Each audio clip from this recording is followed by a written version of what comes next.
all good. Yeah. Jimmy.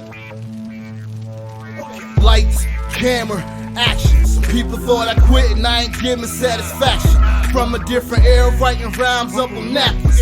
What you had to say was more important, man, than trapping. Yeah, I'm talking back and speaking of contemporary. Gotta spit the truth.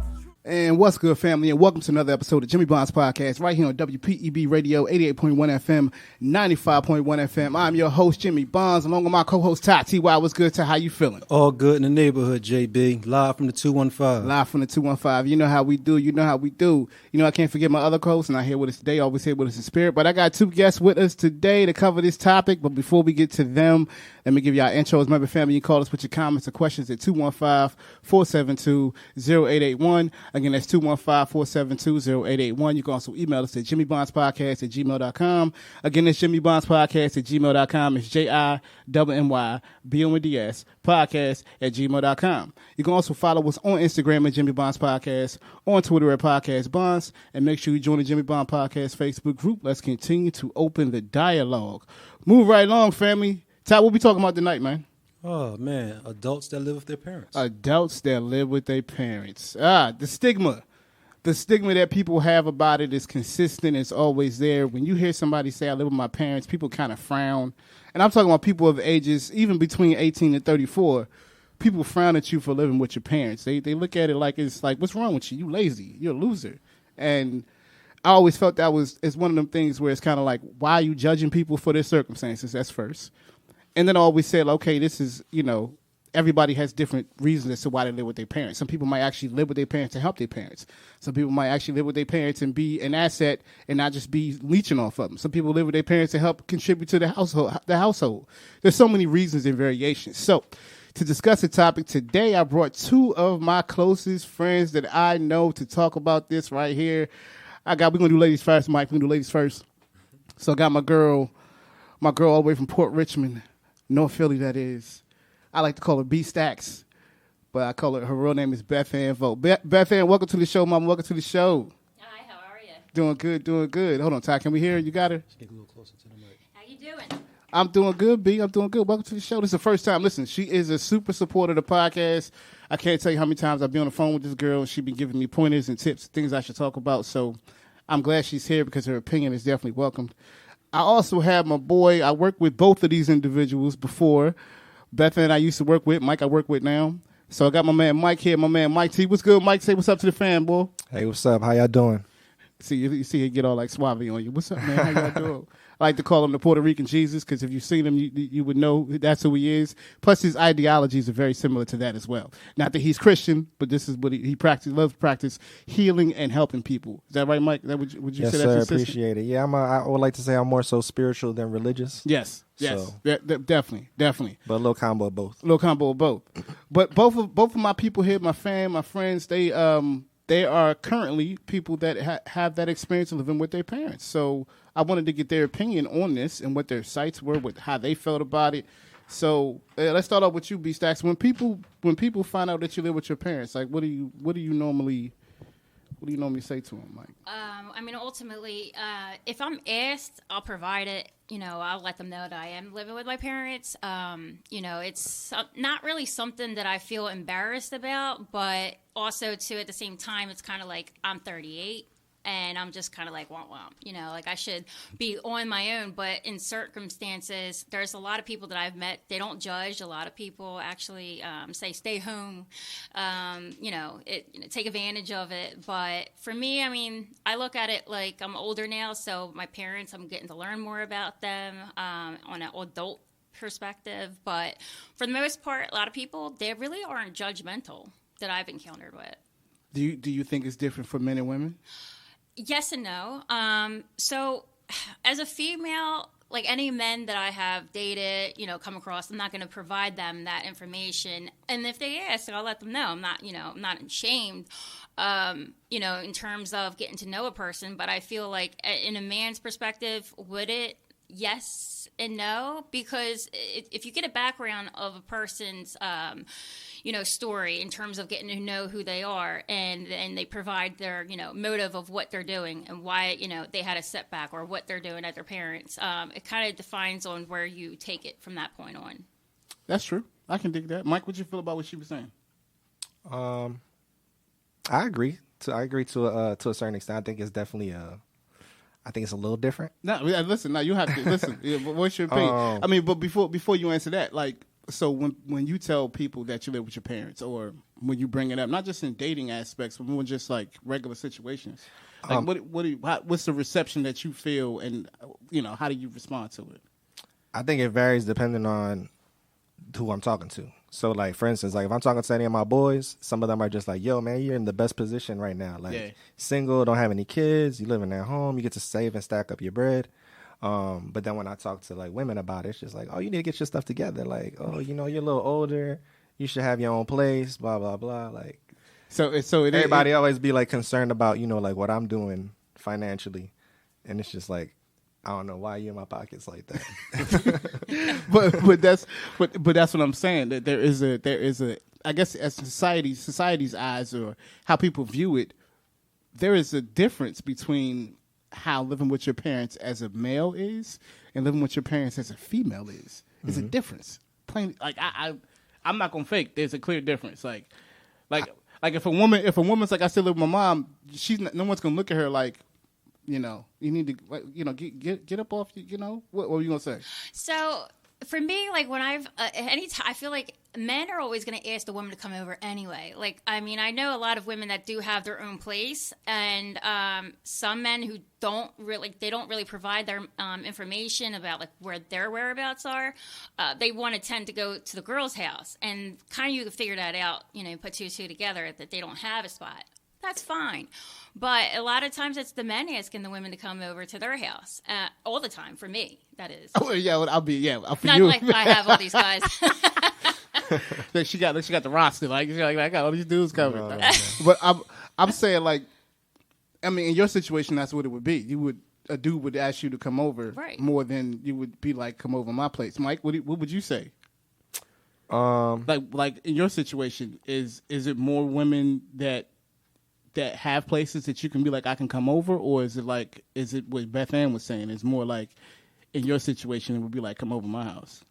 I think like I said, it all really depends, because, I feel like sometimes for a woman who has her own place and she is in that like independent state of being, sometimes a guy living with their parents is kind of like a red flag or like a turnoff to them.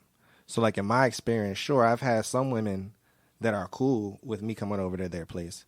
But most women, it's like when I meet them and that's something that they ask, because 9 times out of 10, that's one of like the first 10 questions that a girl asks you when you meet them. Yeah. That's true. It's almost like, well, it's like, you look good, but it's not going to work out. I mean, Ty, what do you think of that? What they were saying about like just the different perspectives, like men and women. What's your view on it? I think they spot on, and I think society has a lot to do with that as well. Yeah. Because years ago, there was no problem with living at home with your parents, I think as society moved on and different lifestyles and different generations, some people feel as though it's not a good idea, but you have to look at the circumstances. Everybody has different circumstances. It could be wealth, it could be health, it could be a number of things that has them at their house with their parents. Yeah. No, I agree with both of them, though. What you gonna say? Just to piggyback off of that, I feel like it's always situational, because it's like if I'm dating someone who has a similar situation, like they live at home with their parents, then it's like, oh, okay, I'm not really judging you. But again, like I said, when it's the person that has all their stuff a little bit like slightly ahead of you, so to speak, according to like society standards, that's when it comes like a conflict. You know what I mean? So I mean, in actuality, we judge people. We're just judges, because we judge everybody based on what they're doing or where they are. I think society puts it out there like that. Is that pretty much what you would say? It should be based on the individual, like they're saying. The individual should be based on the individual. I mean, B, what would you say? I mean, some dude comes around, he look good, he looks great, but he live with his mama.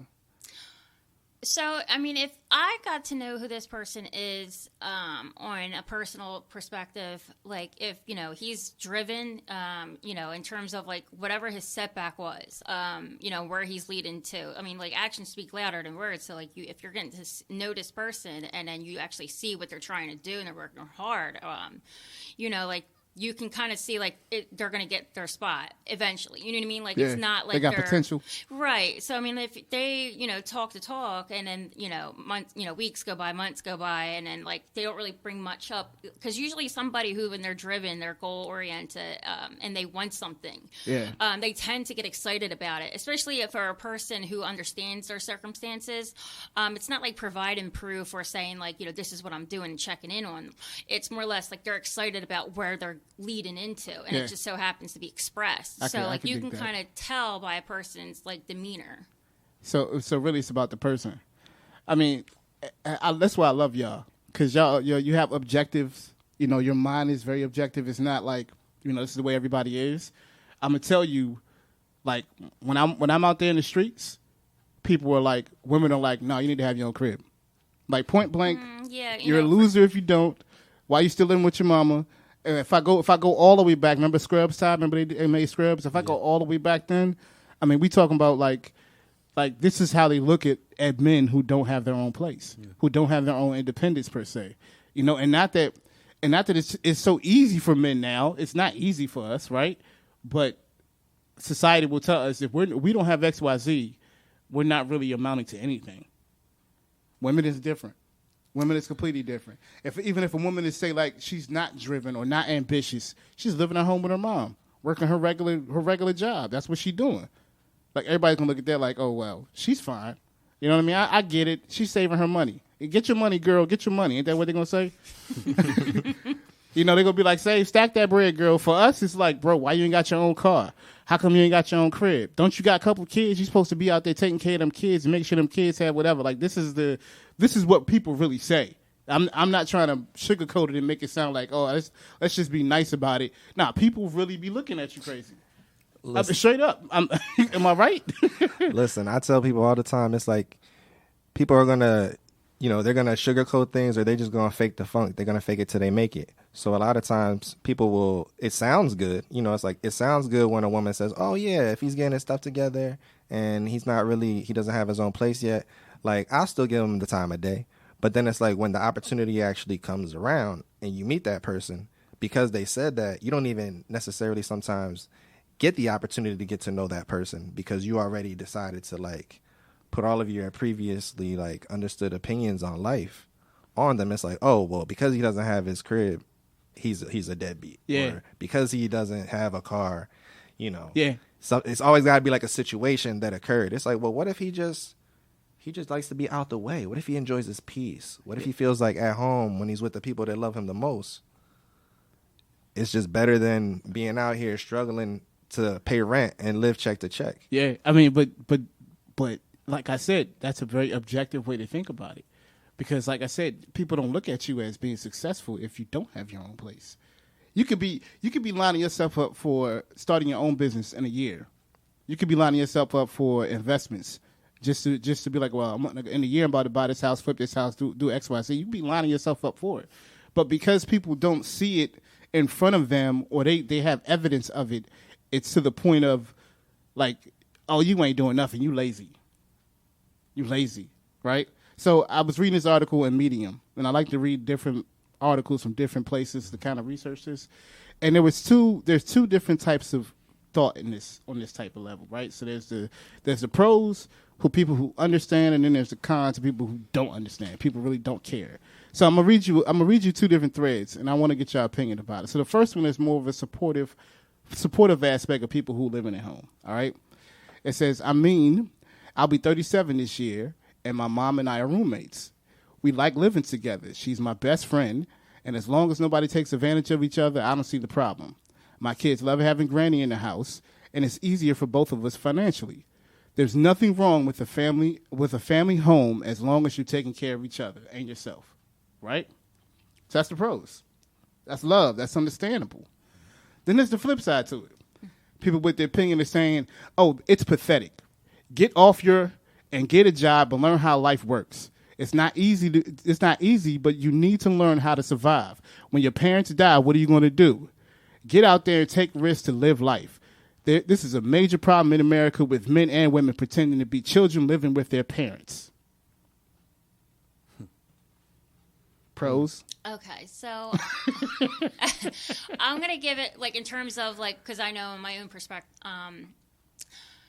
So the first one that you read off, that's good. That's supportive. And, in terms of, like, her mom being as well that supportive, it is helpful. But however, how long does that last until when you do actually meet somebody and you're infatuated by them and then you want to spend more time with them, and now you feel awkward because now you got to bring somebody into your house. Now you feel like you're 16 again and sneaking around, and it's kind of very annoying at the same time because this person's like fine, it's cool, you got a spot. But at the same time, they might get a little frustrated going, listen, when your mom's here all the time. That's, it. And at the end of the day, I mean, it is a good thing, but that only lasts for so long. And then in terms of the negative side of it, saying it's pathetic, it's not really pathetic. Now, in terms of, yes, I do agree. I say the same thing to myself. I always look at it as if my parents aren't here. And, in terms of my own situation, I'm very grateful. They don't bother me.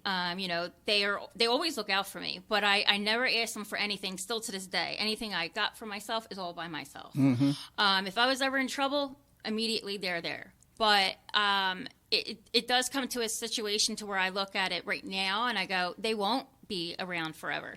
And what if I was in a position where I'm asking my sister or I'm asking my brother? Now I'm in some obligation of like, finding something that's, maybe 2 jobs and I don't have time and I'm just making pennies.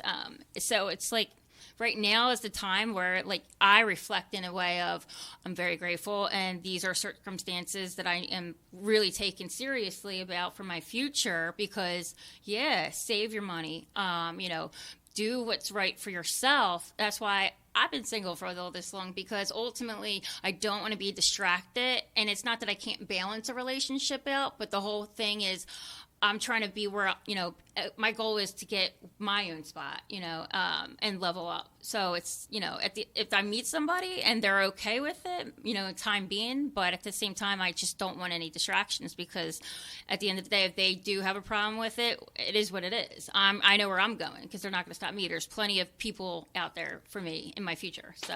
Yeah, I could dig that completely. I mean, she said a lot, but what'd you think, listen, Mike? I'm Mike over here shaking his I head. agree. I agree with everything that she said. Everything she said was pretty much on point. As far as the first situation, like she said, I mean, to me it sounds like you got a single mother, both of them are single moms, living together to just offset the cost of living because the cost of living right now is astronomical. And honestly, that just makes sense from a financial perspective. It makes sense from childcare perspective. Now mom is there in case daughter wants to go out and meet somebody and go out on a date. Yeah. So I mean, I just think that makes sense from the family perspective. As far as the negative side, I think it's really just like a one-sided opinion. It's just people just constantly have something negative to say, and when people are opinionated about things like that, it's because they live in a different situation. And even though we all have this same, like we have the same living situation as human beings, meaning that we have life, we don't all live the same life, if that makes sense. It makes a lot of sense. It makes a lot of sense. And I wanted to bring up both of those type of examples because this is how people really feel. People really, you got 2 ends of the spectrum. You got people that are like, stop being lazy, you're a loser. And you got people who are more understanding about the circumstances to realize, like, hey, this works better if we all live together. You know what I mean? And if we talk about other cultures, you talk about the way other cultures are done. Just doing some of the research I did on Pew Research, probably the majority of European countries, people still live with their parents till at least they're 34, 35, 36 years old. You know what I mean? Mm-hmm. And that's just culturally the way it is. It's not like, oh, well, I'm just going to move out. The countries that kids didn't live with their parents for the longest were all the Scandinavian countries. We're talking about Denmark, Sweden, and Norway, and Finland. So all those countries, the kids don't stay living with their parents for long periods of time. And part of that has to do with the social aspect of the support the government provides for their citizens, right? So, and because those Scandinavian countries live under a different socialist aspect where they support their citizens, you know what I mean? If they're unemployed, if they need XYZ, their retirement, they have all that taken care of. So if I have the government taking care of it, I'm not going to be living with my parents, right? That's just not going to happen. But if I don't, in our situation like we have here, the welfare is not the strongest. The healthcare is not the strongest. Our job security is never the strongest. So we have to, in a sense, it's not about having a fallback, but if all the bottom falls out, where you gonna go? What you gonna do? You know, now that you say that, she brought up a really good point when she was saying how she has a lot of gratitude, because I feel the same exact way. Yeah. And quite frankly, you know, when the pandemic hit, all I could think about was, man, if I wasn't living at home, how could I afford to pay bills? How could I afford to have a place to live? And luckily for me, I started playing with the stock market and with cryptocurrencies back in like 2018. So like when COVID hit, that's when everything started booming. And I was able to, you know, make an extra little bit of money that allowed me to not have to work until mid 2021. Yeah. So like I was let go in February of 2020. And I didn't have to start working again until August of 2021. Yeah. Yeah. So that was great. Like I was helping other people with their cryptos. Me living at home I was able to, like, you know, educate my parents about eating healthier, like the importance of good health, the importance of taking daily vitamins. Yeah.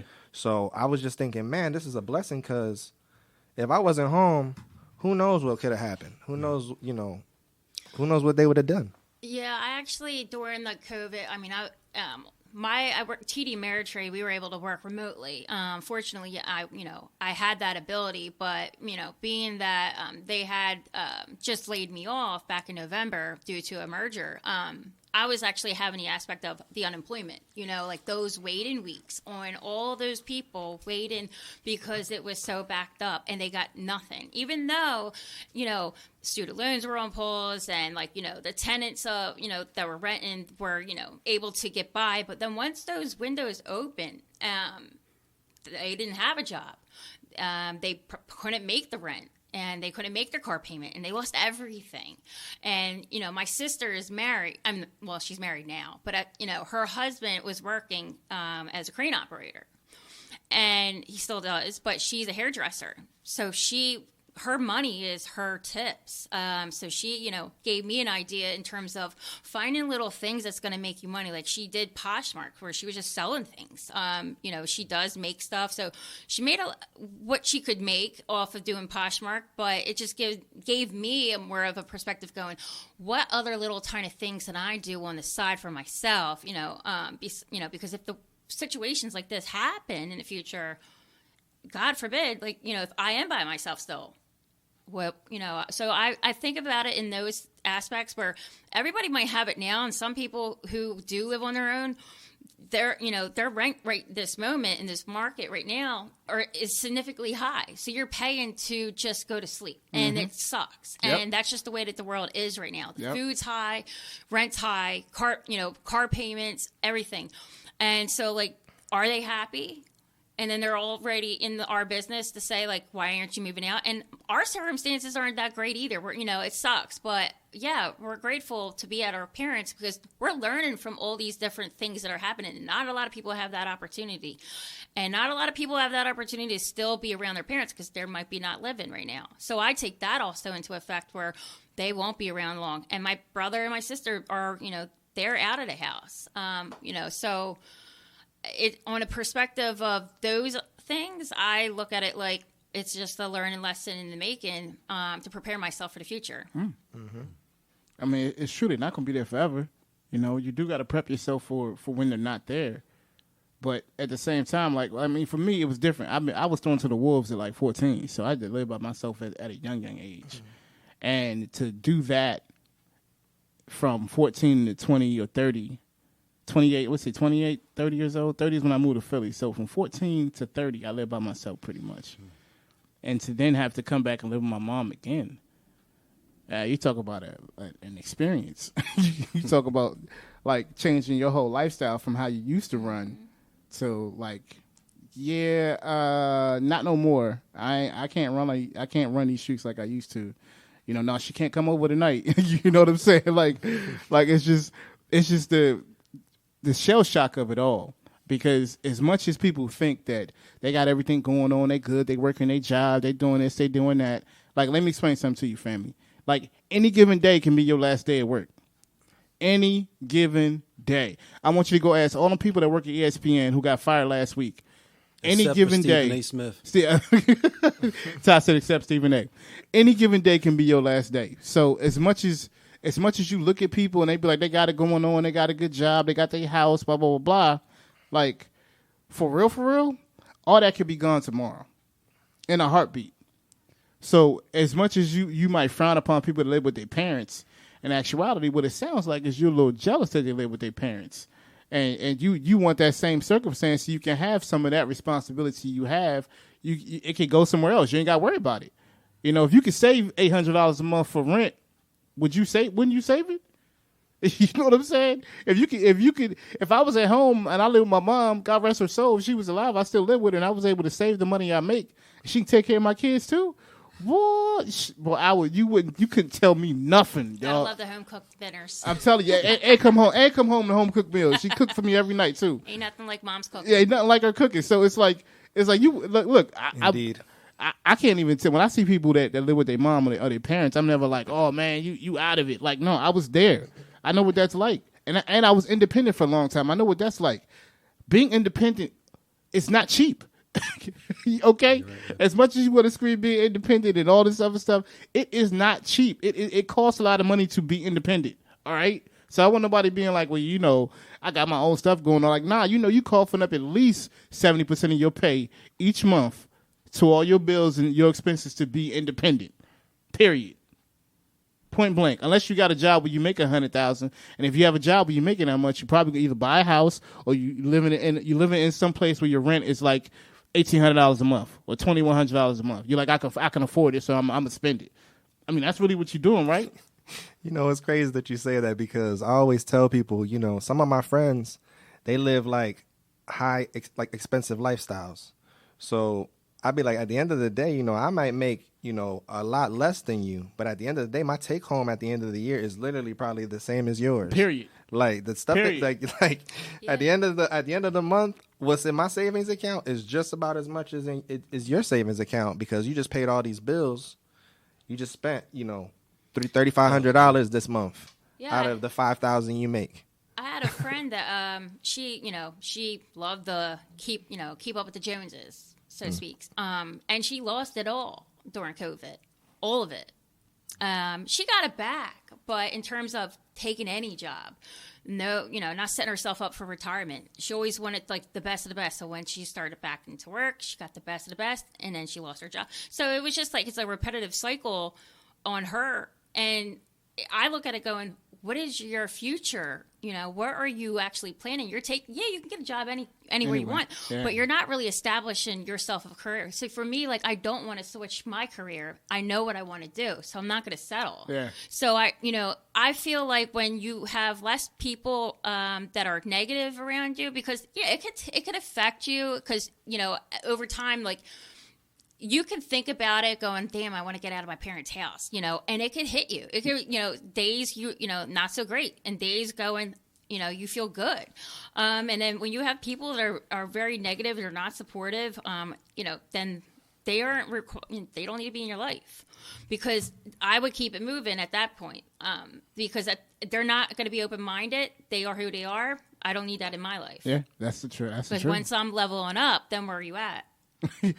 they be looking at you, but at that point they don't have a job no more. They looking at you like, can I come stay with you now? That's pretty much what they saying, right? Listen, as you level up, sometimes people don't get to reach that level. Like, and sometimes people stay on that level, especially from a conscious perspective. You know, a lot of the times the people that have the most negative comments to talk about are literally adult children consciously. You know what I mean? They are secretly jealous. They are secretly hating on you from afar, and they disguising it as like, oh, I'm just showing you some tough love, or I'm just trying to, you know. That's give you some advice. That's it's the more like you're preaching to the choir. These are things I already hear. It's like, don't tell me something I already know. It's not like I'm sitting here like I'm born yesterday. I'm 38. Tough love. So. This is a choice. They try to tell you tough love, like you ain't intelligent enough to be sitting around making these decisions for yourself. I ain't thought about this before. Oh no, I never thought about that. Right. Oh, I get it. Yeah, right. You got the best ideas. Your ideas are so much better than mine, right? But yeah, I'm gonna take a listen. I can go on all day about that. Listen, we're gonna take a quick break. Remember, family, you call us with your comments or questions. 215-472-0881. Again, it's 215-472-0881. You can also email us at jimmybondspodcast@gmail.com. Again, that's jimmybondspodcast@gmail.com. It's JIMMYBONDS podcast@gmail.com. This is Jimmy Bonds Podcast on WPEB Radio 88.1 FM. We'll be right back. Project Home. Project Home empowers adults, children, and families to break the cycle of homelessness and poverty, to alleviate the underlying causes of poverty, and to enable all of us to attain our fullest potential as individuals and as members of the broader society. They believe that working to end homelessness and poverty enhances the quality of life for everyone in our community. For more information, or if you're looking to support Project Home, or for more information, please visit their website at www.projecthome.org. This has been a public service announcement from WPEB 88.1 and 95.1 FM, West Philadelphia's community radio. JB? Yes, family. Welcome back to WPEB Radio 88.1 FM, West Philadelphia, 95.1 FM. Remember, family, you can call us with your comments or questions at 215-472-0881. Again, that's 215-472-0881. You can also email us at jimmybondspodcast@gmail.com. Again, that's jimmybondspodcast@gmail.com. It's JIMMYBONDS podcast@gmail.com. Again, family, we are discussing adults living with their parents. We're going to play some music for you. We'll be right back, continue with discussion with my man Mike T, my girl B Stacks, Bethann and Vogt. Family, thank you for listening. We'll be right back. Hold on a second. Hey, this is Michael from Up and Derby. Listen to Jimmy Bond's podcast on Illadelphia Radio. And welcome back to Jimmy Bond's Podcast right here on WPEB Radio 88.1 FM, 95.1 FM, West Philadelphia. What's good, family? We are discussing the topic of as an adult living with parents. And how that has affected you in any kind of way it does. Family, you can always call in with your comments or questions at 215-472-0881. Again, that's 215-472-0881. You also email us at jimmybondspodcast@gmail.com. Again, that's jimmybondspodcast@gmail.com. It's JIMMYBONDS podcast@gmail.com. We're lucky to be joined by my man Mike T and my girl Bethann and Vogt. Definitely dropping some knowledge, dropping some bars about this experience of being an adult living with parents. I always thought it was dope because everybody's experience is different. You know, not everybody has the same experience, and not everybody has the same circumstances, even to how they got there. You know, sometimes it could be you're living with your parents, and you know your parent might have an ailment, they might be sick. You got to go home and take care of them. You know what I mean? So you'll give up your freedom to make sure your parents are okay. Now, not everybody does that. Some people be like, "Well, I can put you in a nursing home." Well, I can call your home health aide, and they can come take care of you. Then I ain't giving my spot. You know, some people can be like that, but for some kids, actually take the responsibility of taking care of their parents. I was one of them. When I moved back to Philly, I took care of my grandparents and my mom indirectly, just to make sure that they had what they need the best way that I could. It wasn't always peaches and cream, and on this segment, I kind of wanted to talk about just that experience itself. Like, you know, when you're an adult, you live with your parents.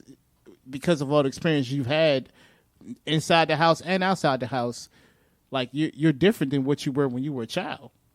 You know, so your opinion and how you feel and your lifestyle sometimes isn't conducive to living with your parents.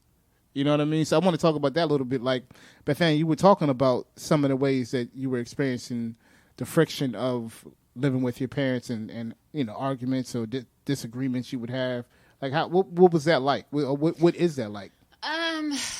You know, it's just because you know, as an adult, they know that I'm an adult, but for some reason, and I'm the baby of the family, that they still look at me like I'm 16. It's very frustrating. Like, being a baby, you don't get away with everything. It's not always true. Some. 60%. So, I mean, my dad, like, because when I explain or maybe, like, analyze, like, what it is that we're actually arguing about, because I don't like to. Like, I need 5 minutes, like, to just calm down for a second before, like, you know, someone set me off. Because, like, my mom, she and I are, like, alike. So she don't want that. Me, I'm just, like, trying to be the bigger person and not enticed in this argument. So I'm just trying to, like, bring it down a notch. My dad does have my back. I'm not going to lie. Daddy's girl. My dad does got my back, you know. Daddy's girl always. Because he listens, you know. Because he understands. Like, I do have an understanding of, like, where my mom's coming from. But sometimes, you know, they are getting older, right? Yeah. So I've noticed, she might disagree, and she might listen to this, that she does not always remember what I say. But I'm not going to lie. Sometimes I'm really quick with it, too. But I also, that's another part where it's like, you know, I'm an adult, and it's like, I don't have to tell them where I'm going, but then where I live at the same time, too, that's another factor. You know, Philly's been crazy, so I also, too, understand. I've been in my own situations, you know, with the crime out here. So, and I am a female, so that's also taken in consideration. But, you know, I also, you know, besides the arguing with my parents, you know, my mom's she's not able to do the things that she used to do when she was, like, in her 40s, you know. So that's also a factor of me, like, if she needs something, you know, especially, too, for my dad. I mean, he handles things, you know. When my mom hurt herself, she was incapable of doing stuff, so we were contributing. So that's another thing, like, where I also worry about them at the same time because of the way Philly is. Yeah, that's real. So that I think even if I moved out, I would still go and check in on them because I want to make sure the door is locked. Like, for real, I want to make sure the door is locked, you know, because that is my worriment. Yeah. No, that's understandable. I mean, so in a sense, like, you, as much as you might argue or have disagreements, you understand that your role there. Sometimes it's like, you know, we might not want to do it, but sometimes we got to do stuff that we don't want to do. Yeah. You know what I mean? So, as much as we might not want to live with our parents, it might be essential for them to have that support with you there. Mm-hmm. You know what I mean? And that's how your family dynamic works. Yeah. That's what works best for your family. You know, not what society says the way your family should be, but the way that your family works. Yeah. Right? What you say, Mike? I mean, so, like, I'm big on, like, astrology. So I feel like me as an air sign, I'm really logical with how I think. Oh, you big on astrology too, man. So, and I live in a house full of water signs. What's your sign? So I'm an Aquarius. Oh, here we go. So I live in a house with, you know, water signs, and a lot of times, according to astrology, the water signs are the folks that they, like, express themselves through how they feel.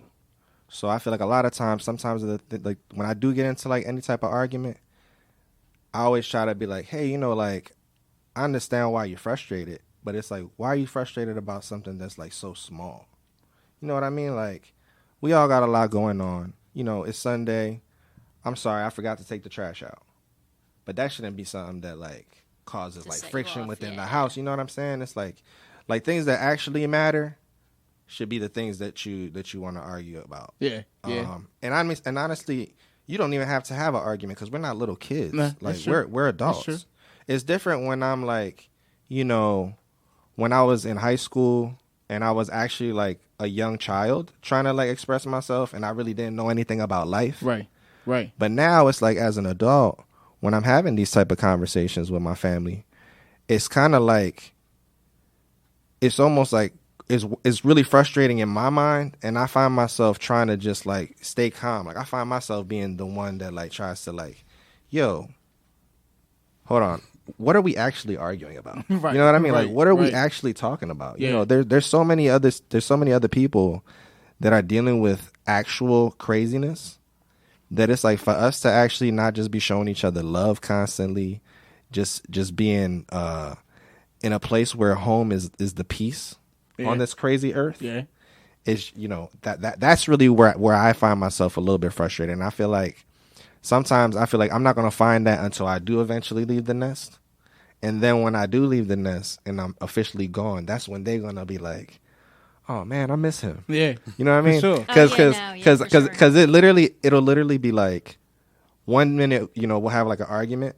And then, like, 2 hours later, it'll be like, Man, you don't ever have to leave the home. You don't ever have to leave. Oh, we love you. We love you. You know what I mean? We want you here. Oh yeah, no, Yeah. I had to. You need to get your own place, and then it's expensive. You know, like how are you? What are you gonna live with somebody? And I'm just like, you want me out? You want me in? No, it's more or less like, you know, they know that I do. My parents are very smart. My mom knows me. Like, she just knows. I don't know how. It's just you will come mom, and you just know everything. Right.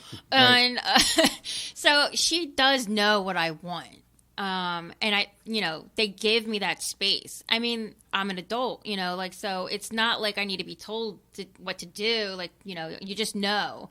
And so there's never really like things like I didn't do around the house, you know, like I'll do things around the house, but it's like, if we're having a conversation about a topic, we all agree to disagree. And it's like, you know, so that's, I mean, those are the small ones, but it's ultimately, it's not been awful living there.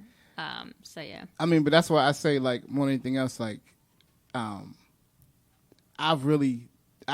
never took living with my parents for granted, living with my mom for granted, because, I mean, it's just beautiful to have that situation, right? But I could tell you the days I would wake up being like, yo, if she called me for one more thing, I'm telling you, bro, she called me for one more thing, I'm about to throw the TV down the steps. You know what I'm saying? Like, that's how you feel, because it's, after a while you get to be like, yo, why are we like always dealing with this? You know what I mean? But as you say, like, you know, arguments come up. But after you're done, they're like, oh, I'm so glad you're here. Like, you know, I love you. I love the fact that you're here. It helps us out. But as they say, there's always a catch-22 with everything, right? So if you're independent, you live by yourself, there are some caveats to like, I'm not sure, you know, whatever. You live with your parents, still the same way. They still got some signature things that you're like, I wish this was different, right?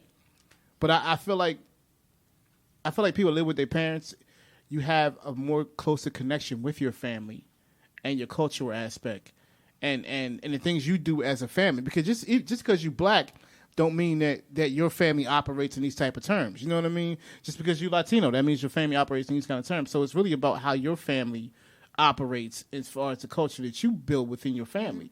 And I always felt like culture has a lot to do with how people operate. Yeah. You know what I'm saying? So if my culture is, I'm not trying to be judgmental or racist or any kind of way, but, you know, in some aspects, sometimes Indian families, they stay together the child stays with the family for what? Until they 30, 35? Until they leave, even after college, they come back, they stay with their parents until they find a mate. You know what I mean? They can move out with. That's the only time they're going to leave. But for us, for black people, like, they want you gone at 18. Like, at 18, you're like, bro, you just turned 18. It's time to go. Like, it's time for you to get up, you know. And if you don't, then they're looking at you crazy. But generationally, here's the thing about the generation. Generationally, they say the millennials are the ones that live with their parents the most. The baby boomers didn't really do that. Gen X didn't really do that. But the millennials and Gen Zs are the ones that are staying home the most. And it's really about cost of living, economics, student debt, child care, health care. It's really about all the things I talked about before. It's the same aspects. It's not, oh, well, you know, you got enough money to pay rent, so why ain't you move out? You know, or you got enough money to buy your car, why you ain't just do that? It's so many things that go into it. And again, just because you got a job don't mean that you're independent.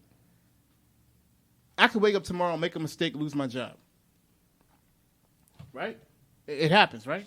Yep. So if that's the case, aren't we all really like at the bottom? Aren't we all kind of like at the threshold? Yo, anything could happen at any given day. Mm-hmm. So if that's the case, like, you actually, when you're working, you got to build that security just in case something happens. But if you're spending money on rent and all these other expenses, you ain't gonna save no money, right?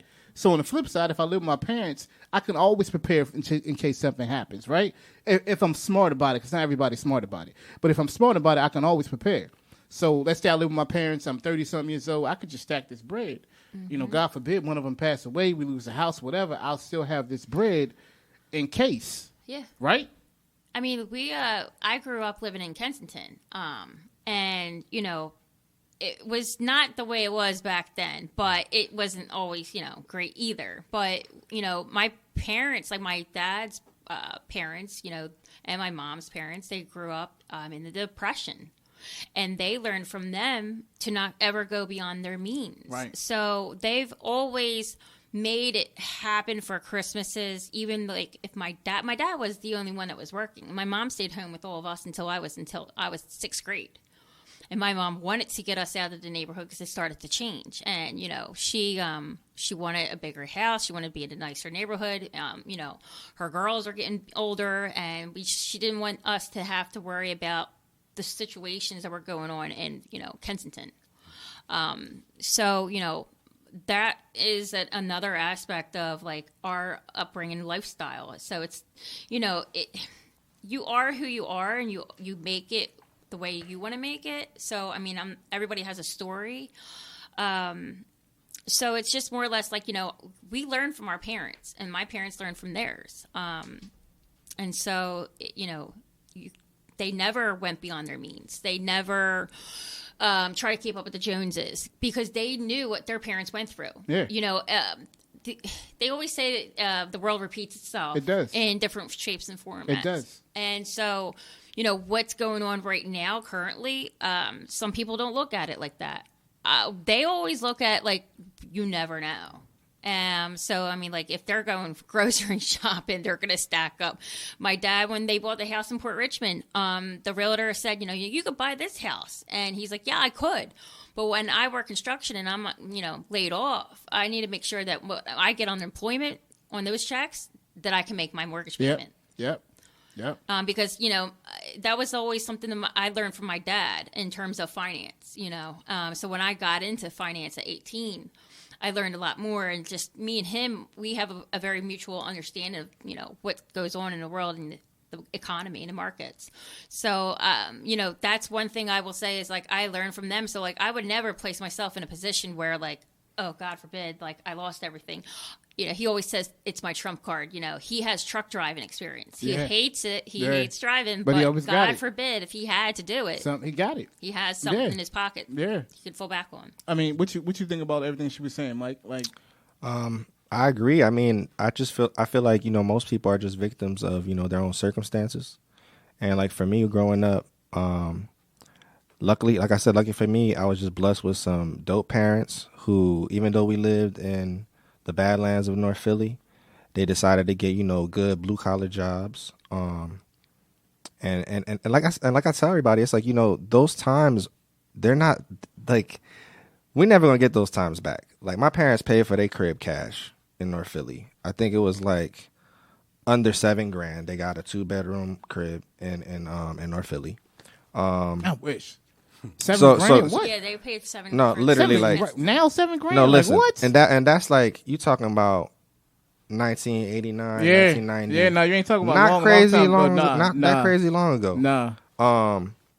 Like even everything that's happening in Northern Liberties. Like my dad always, he gets frustrated every time we talk about it because there was houses in Northern Liberties that at the time the interest rates were kind of high. Yeah. But they could have afforded to pay that mortgage, even if it was just to sit on it and just live there for like 5-10 years. Houses that you could have got for like 120, 140, that sounded like outrageous at the time because it's like, dude, we were paying $50,000 for these houses 10 years ago. Yeah. Now they worth $500,000. Yep. You know what I mean? So it's like we grew up in the most amazing times of like life, low key. We did. Because we grew up in a time where, inflation has been going crazy this whole time, but, wages haven't gone up. No, and the circumstances have changed dramatically. Yes. Because it's like back then, making $20 an hour, you can own a house. You could. You could own a car. You could could have enough money to pay your bills. You could. Credit card interest rates were super low. And now $20 an hour, like, you probably could still get food stamps. Yeah. Depending on how many kids you got, depending on your actual situation. That, like I said, living at home has been a true blessing for me because I've been able to do stuff and experience stuff that had I been living on my own, I wouldn't have been able to travel, put some stamps on my passport, take awesome vacations. So, like I tell everybody, you know, my experience isn't going to be what everybody else's experience is. And now, you know, as I'm paying off credit cards, as I'm investing my money into different things, like with the stock market, learning about stocks, learning about cryptos, not everybody's in that position. And when we lived in North Philly, my parents not having to pay a mortgage, that allowed for my sister and I to go to private school. They could afford that. Yep. That allowed us to go on awesome family vacations all the time. Yep. You know, things that everybody else in my neighborhood that I grew up with didn't get to go to Disney World. You know, their vacation was, you know, possibly going to Atlantic City for a weekend. Yep. You know what I mean? Like, and that's not me knocking them down. Like, that's not knocking, you know, other people's situations, but it's like my situation is really different. Like, not everybody had to grow up and go to and wake up at 6 o'clock in the morning to go to school and be at school by 8:30, and your trip was an hour and a half to get there. Yeah. Because I live in North Philly. I'm waking up in the morning. Got to keep my head up to look around on a swivel because I don't know if I'm gonna get robbed. I don't know if something's gonna happen. To then get off, you know, a regional rail train in Haverford, Pennsylvania, where the kids in my class are parking up Dad's Maserati, you know. They got unlimited bank accounts. Like we can just, you know what I mean? So it's like, so, and then for me to have to do that and then go back home at night, you know, I was living like 15-hour days, and I was getting home to still have to like study and go and do my homework and be up the next day and do that.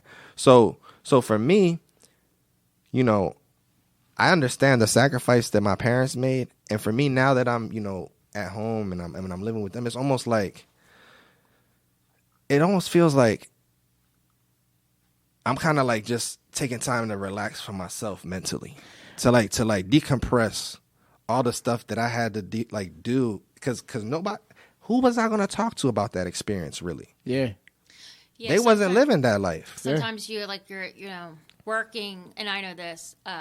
You work so much, and you know, you come home, and do you have time to do anything else because you're exhausted? And then you get the things that you need to get done on the weekend, and you don't have really time for yourself to think about what you want. And it's not about making excuses. Some people have the energy in the world. Everybody's built different. Everybody's on their own wave, and that's how it should just be. You go at your own pace, but there is a time where you don't even have the moment to reflect on what do I want? Where do I want to go? You know, because you're just waking up, go to work every single day. It's like Groundhog's Day every single day. And so in my circumstance, I really thought about a lot of things. And some things I never even gave myself time to think about, you know, because I'm in a good place. I'm not depressed. I don't have no anxiety. You know, I'm not stressed. I know what I'm capable of doing. And there are some people that don't have that ability. They might be doing all the right things. They have their own place, you know, the way that it should, quote unquote, be. They don't have the ability to handle really hardcore situations in their life. And they can have depression. You know, they might lose their job because of depression, or, you know, just a multiple of different things. Everybody is built different. And I'm glad you brought that up, because I was going to actually bring that up. The next segment was just talking about the mental aspect of independence. You know what I mean? How you have to be mentally strong to do that. And not that people who live with their parents are mentally weak. No, that's not what I'm saying. I'm saying that there's a sense of mental maturity and strength you have to just live by yourself, you know. And not to live with your parents is you don't have to have it, because you do even have to have that mental strength to live with your parents. Because sometimes not all kids and parent relationships are good. Mm-hmm. You know what I mean? So if you live with your parents, you know, and you might not get along with them all the time, that's gonna mess up your psyche. That's gonna mess up how you feel and how you view things. You know what I mean? So, and we'll talk about that next segment. I just thought that's a great segue, because I thought like exactly what you were saying. People don't understand what it takes to actually take those responsibilities on as an individual, and then the weight that you bear when you're out here independently living. You know what I mean? And how much it really takes to do it.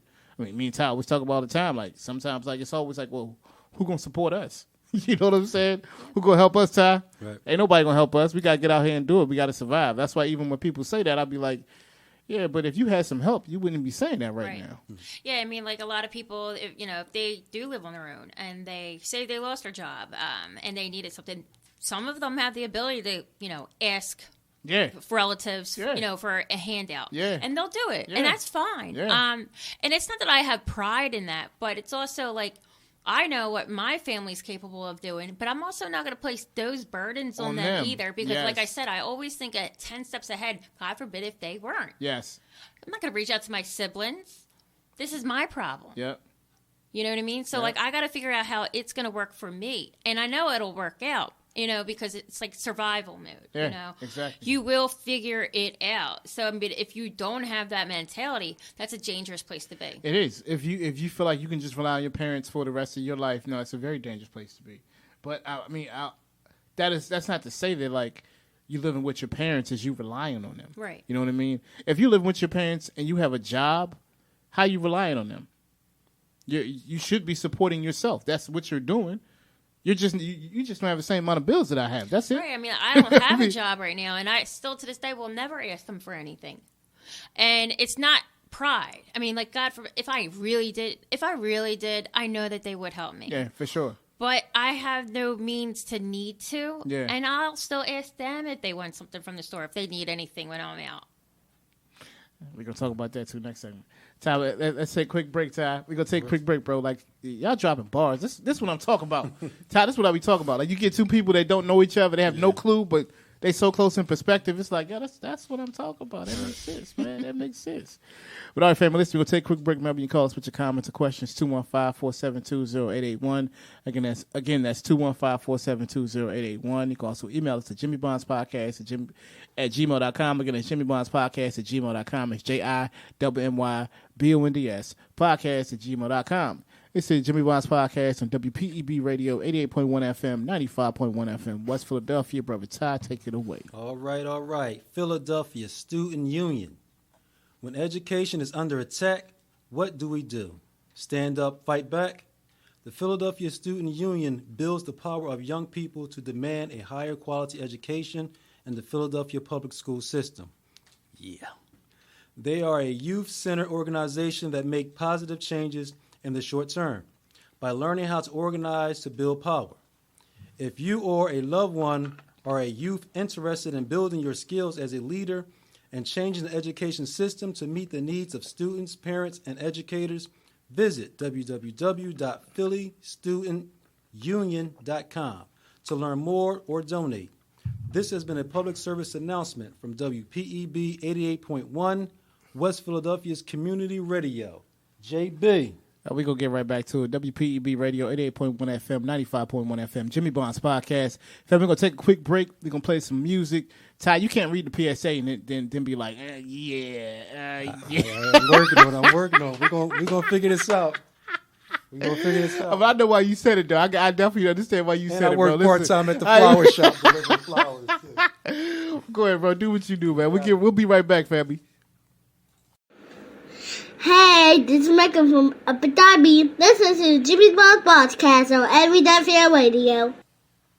I'm here with my guests, my boy Mike T and my girl B Stacks, Bethann, Vogt. We're here talking about adults living with parents. And actually, we have a caller on hold right now, no other than Mr. Oh, we'll have him call back. He'll call back in a second. But we left Mike T Sr. called in, so he'll call back in a second. We'll get that together. But family, we were discussing adults living with parents. And before we went to the next segment, I was talking to Bethann about just the way that she, the conflicts that are sometimes in the household and how sometimes people come on and they have these discussions and they get upset about certain things. But you mentioned something that I don't think people know. You said that your parents grew up with your grandparents through the Great Depression kind of. Yeah, era, so right? they were younger. They lived with their parents while they were going through a depression. Right. So while going through a depression, so a depression itself, I want to talk about the mental aspect of it. That's definitely something I want to talk about. But I don't think people realize that right now, statistically, more people live with their parents than ever before since the Depression itself. Since the Great Depression, there are more people living with their parents than ever before. Some people moved back home too because of the 2008 mortgage collapse. Yeah, nobody expect a lot of the younger kids. They didn't expect that. Yeah, they didn't. Even my dad and I were speaking about this because, in terms of the jobs, now in terms of after COVID as well too, there's a lot of Gen X that were, or baby boomers, right? The new younger crowd. I mean, the millennials. That's millennials. That's it. The millennials. So the millennials now, they do whatever they want.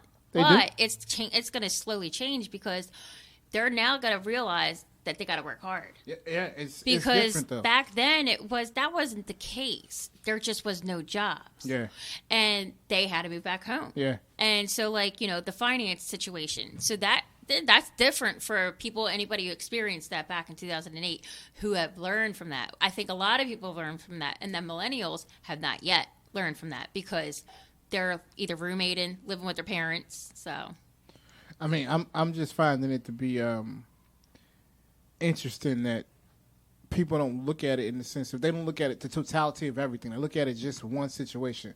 Well, this is your situation.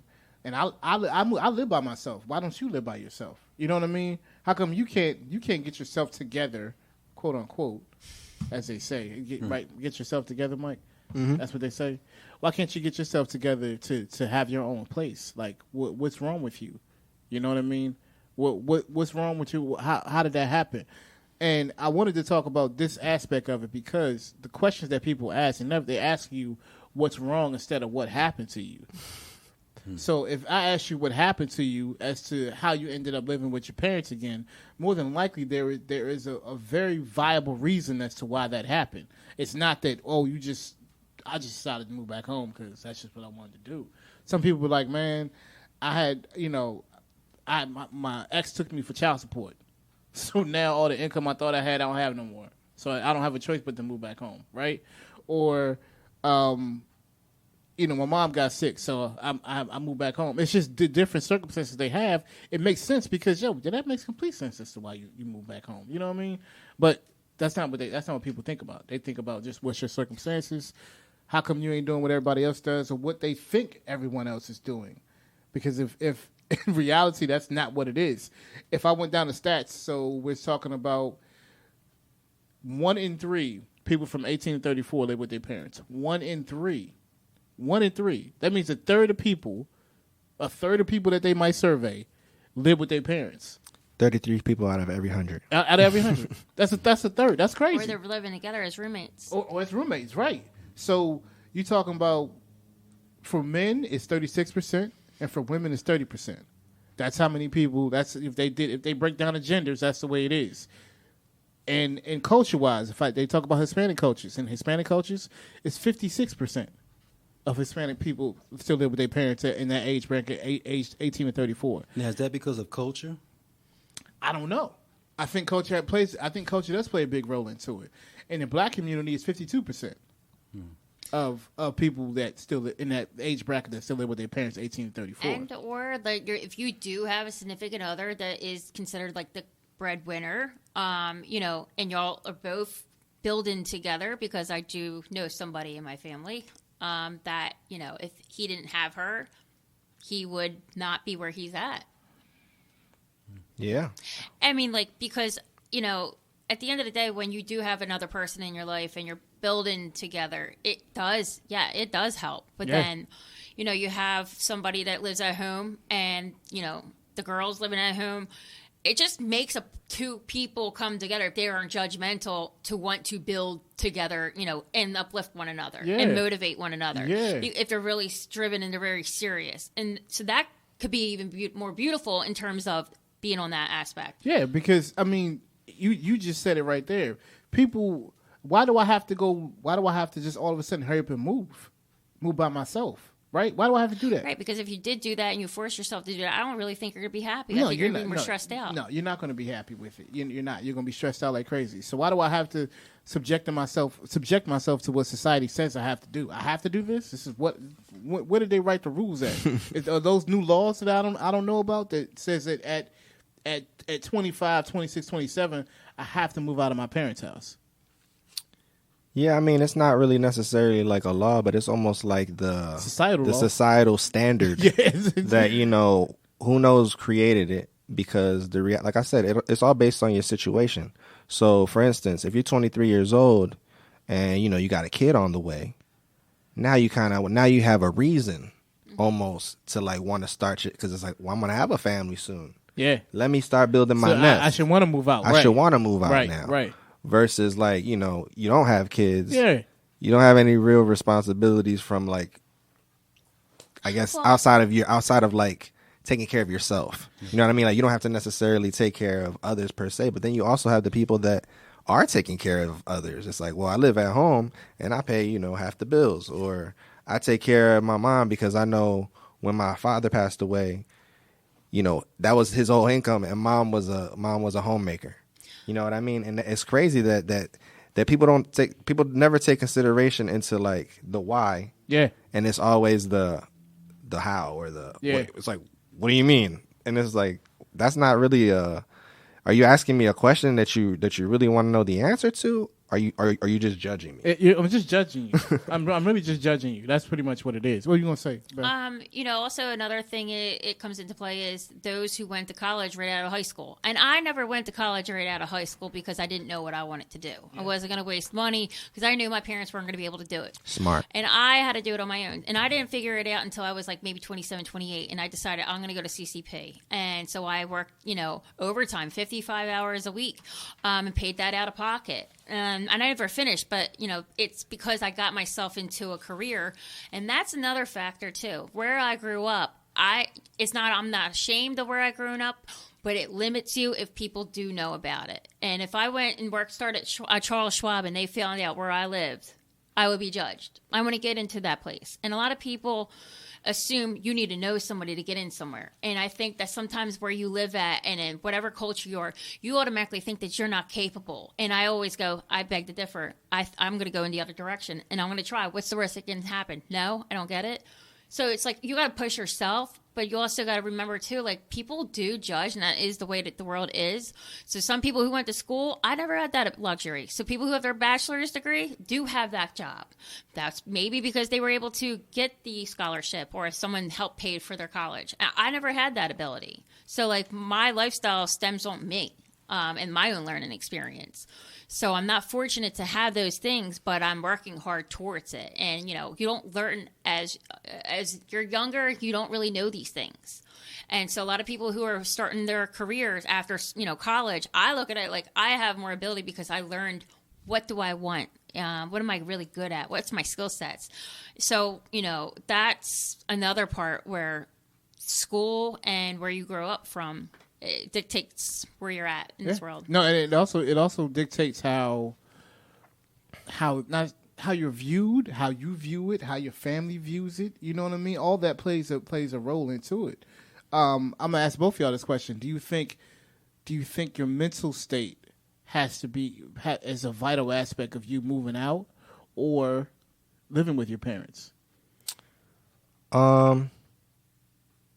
I think it plays a part in both. For me personally, I just feel like financially is where the lack lies. And it's not necessarily that I don't make enough, but it's more so like I don't make enough to live the lifestyle that I would want to live outside of living at home. Gotcha. I feel like if I was out of the crib, I'd be very stressed. I don't think that mentally I would be in the mindset that I am now. Like being at home allowed me to just have time to just think of self, like getting knowledge of who I am as a person, understanding, you know, what makes me tick, being able to learn how to communicate properly, being able to learn to navigate emotional intelligence. 'Cause, you know, I feel like sometimes even though I'm the one that society will look at as the one who doesn't have his stuff together, per se, mentally, I'm ahead of a lot of people, I feel like, as far as my emotional understanding, because I'm able to be relatable to certain situations that other people didn't necessarily get to experience. Yeah. Because my life experience this isn't defined by owning a house. Yeah. It's not defined by having a nice car. Yeah. It's not that, like some of the wisest people that have ever existed weren't on the Fortune 500 list. They weren't on Forbes. You know what I mean? True. So, yeah.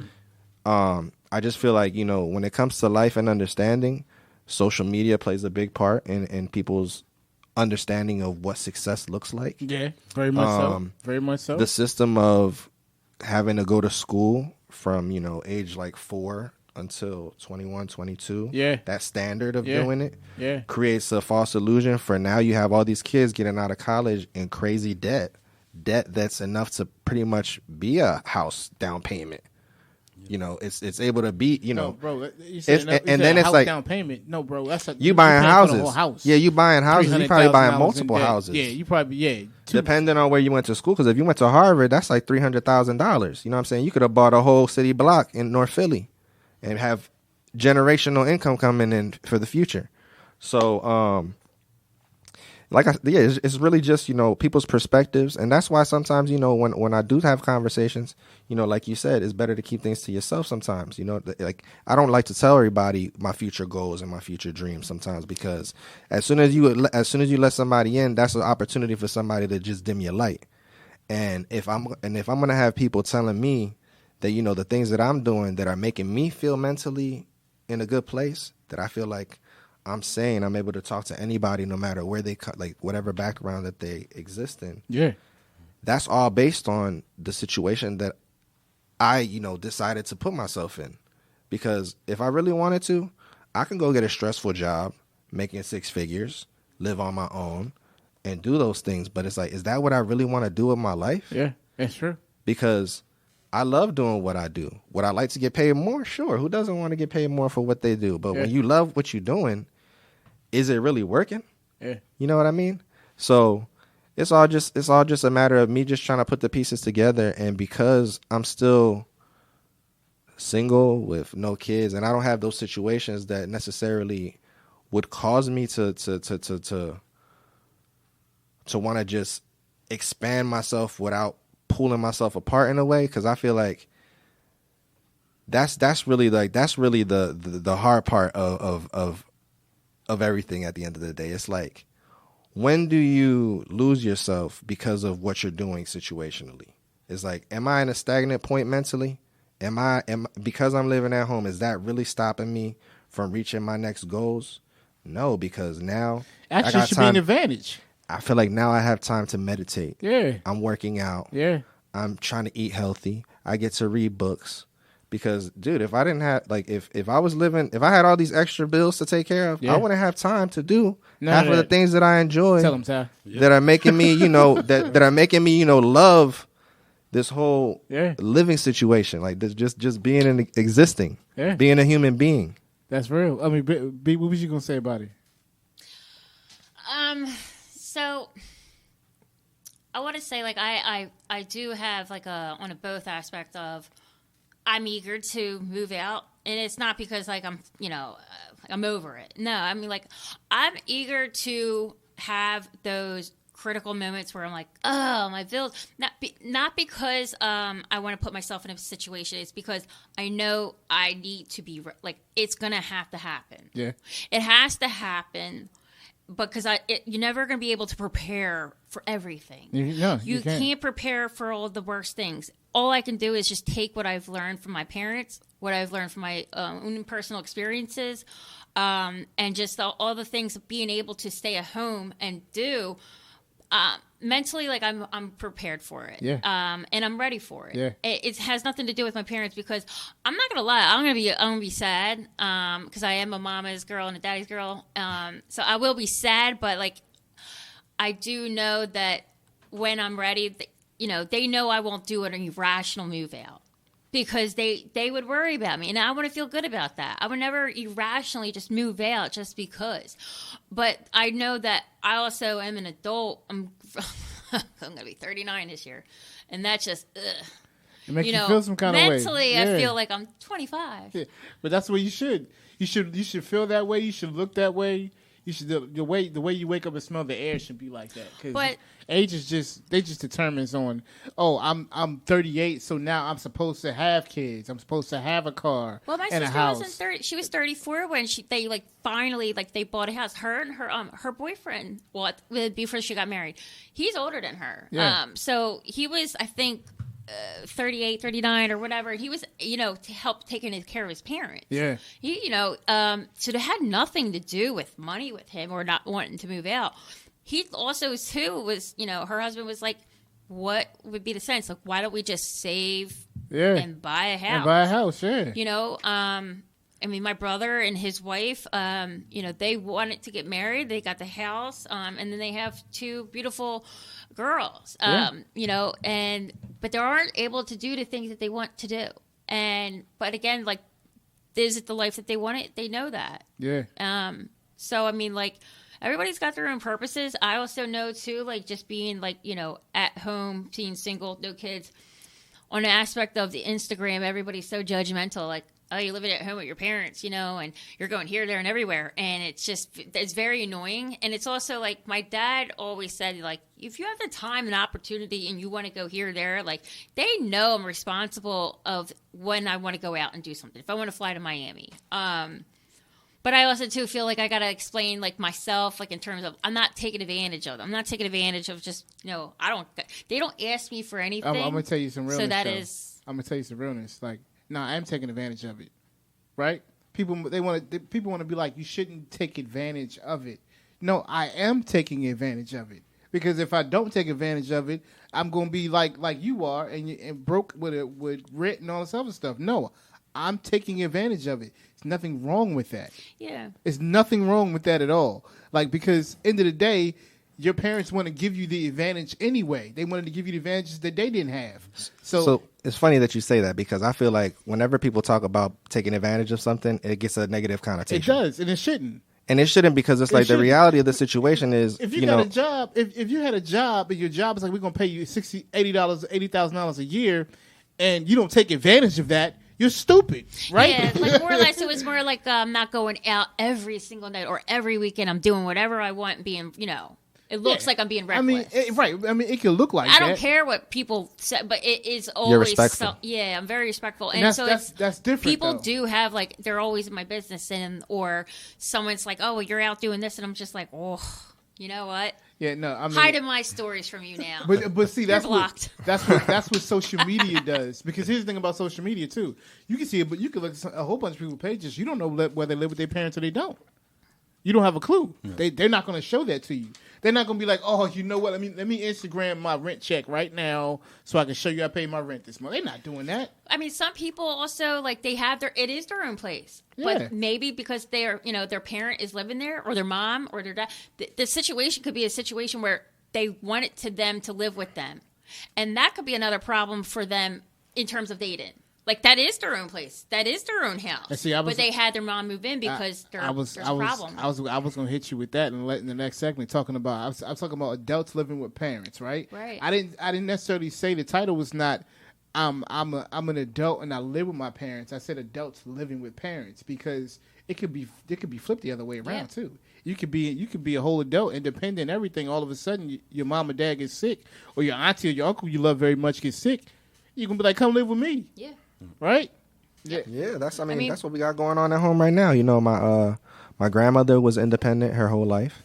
Her husband passed away. She had her own crib in North Philly. It was paid off. She was living, raising my mother and her 3 sons. They eventually, everybody started, leaving the house. My uncle still lives with her, but the reality is now she's, in the condition now where she has to be taken care of. And if my uncle, goes and he decides to go anywhere outside of the crib, who's going to watch her?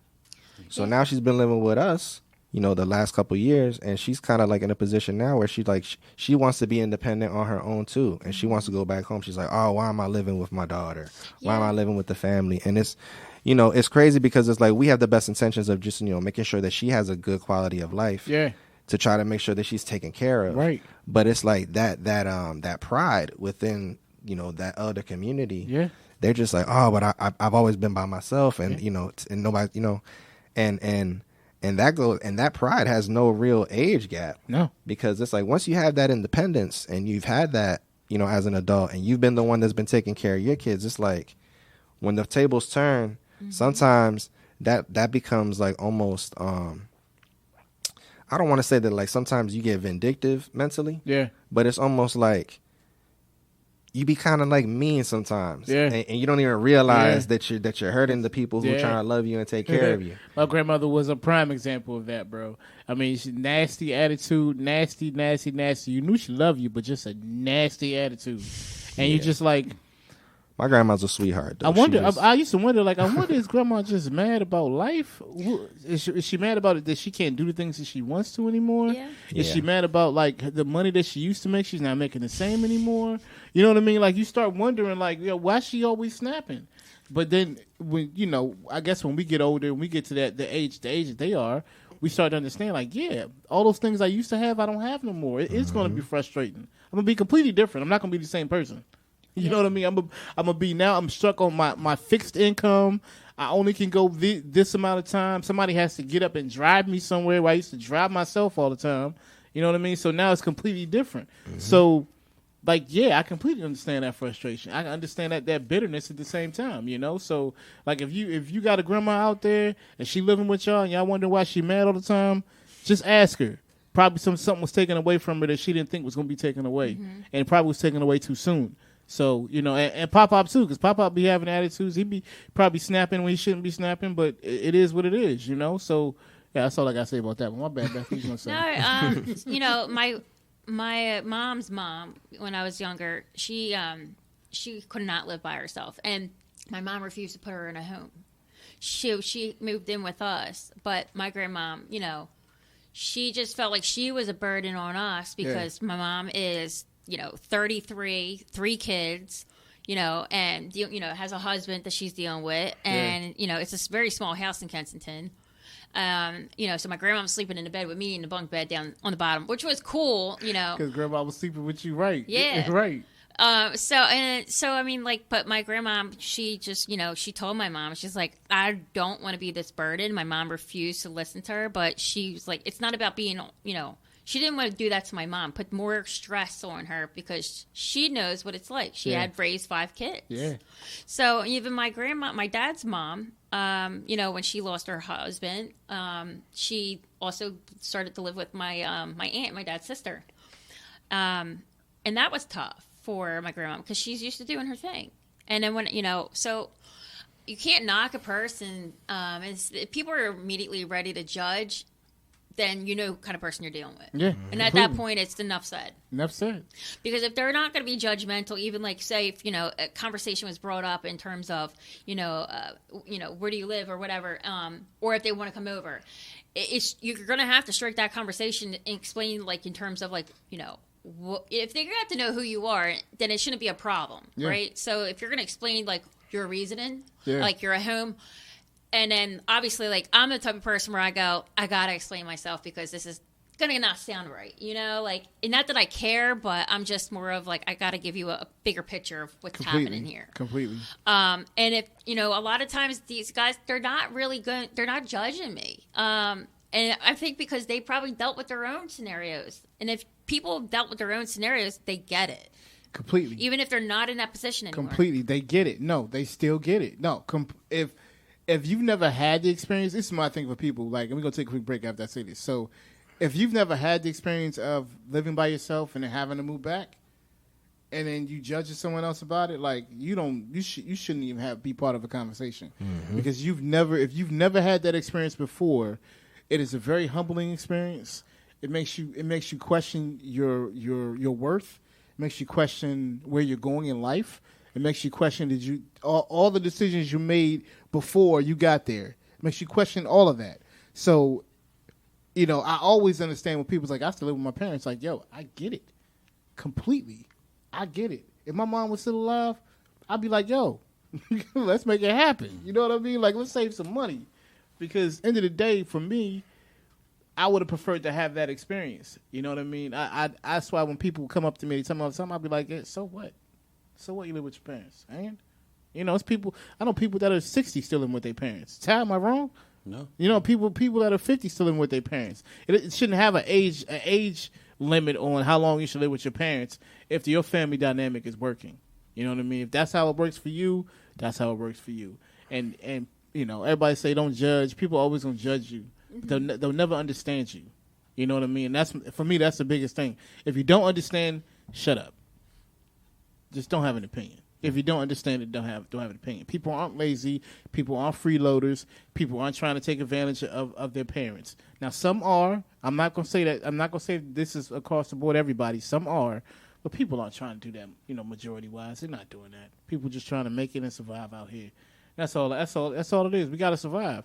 You gotta eat. I gotta eat. I gotta have a roof over my head. I gotta wash and bathe every day. Yeah, well, some people are living by themselves still, and they're asking their parents for assistance. Don't get me started on that. I seen a mom recently pay. Well, they're getting assistance. Listen, I seen a mom. She get her check every month. I seen a mom pay $3,000 a month for rent for a child. That's ridiculous. And I asked her. I said, "Is your child in school? Is she getting a doctorate?" She was like, "No." She was like, "So you paying her rent?" She was like, "Yeah." It's just like, I'm gonna be quiet about that. I'm gonna shut up now because that just made it. Just turned my soul. I was like, "This is all she got." Listen, we're gonna take a quick break. I'm gonna talk about that in a minute because it turned my stomach. I don't like to see that. I don't like to see that at all. If anything, if you're living by yourself, you should be paying your own bills, not your parents. They should be your support, but not pay your bills. Like, plain and simple. All right, listen, we're going to take a quick break. Remember, family, you call us with your comments or questions at 215-472-0881. Again, that's 215-472-0881. You can also email us at jimmybondspodcast@gmail.com. Again, that's jimmybondspodcast@gmail.com. It's JIMMYBONDS podcast@gmail.com. This is Jimmy Bond's Podcast right here on WPEB 88.1 FM, 95.1 FM, West Philadelphia. Brother Todd, go ahead and take it away, man. Speaking of turn, Tenant Union Representative Network, Philadelphians deserve equal access to safe, decent, accessible, and affordable housing. Tenant Union Representative Network, or TURN, is a tenant service and advocacy organization that promotes the human right to housing. TURN offers tenant rights workshops, individual counseling, hotline assistance, and you can reach them at 267-443-2500, option number 3, and tenant union organizing assistance.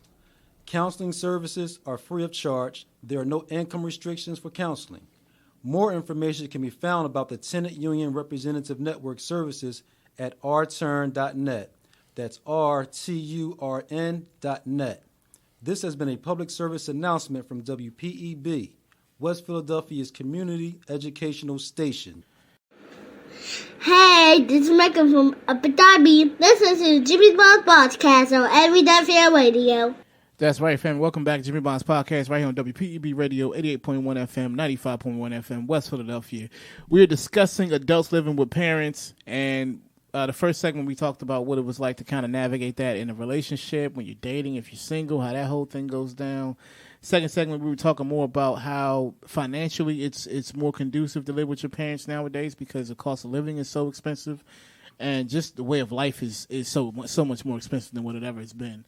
In the third segment, we were talking about really, you know, taking advantage of your situation, whether that's a good thing or a bad thing, how taking advantage is always looked at with a negative connotation. And then also we were talking about the mental maturity or the mental strength you have to be independent and to get out there and live by yourself and all that it takes and all that it entails. And how really people don't tell you about all that, you know, all that it comes with living by yourself. I said it before in the earlier part. It was like, man, being independent costs a lot of money, okay? Being independent is not cheap. If I wasn't independent at such a young age, I probably would have a lot more money right now. Guarantee you.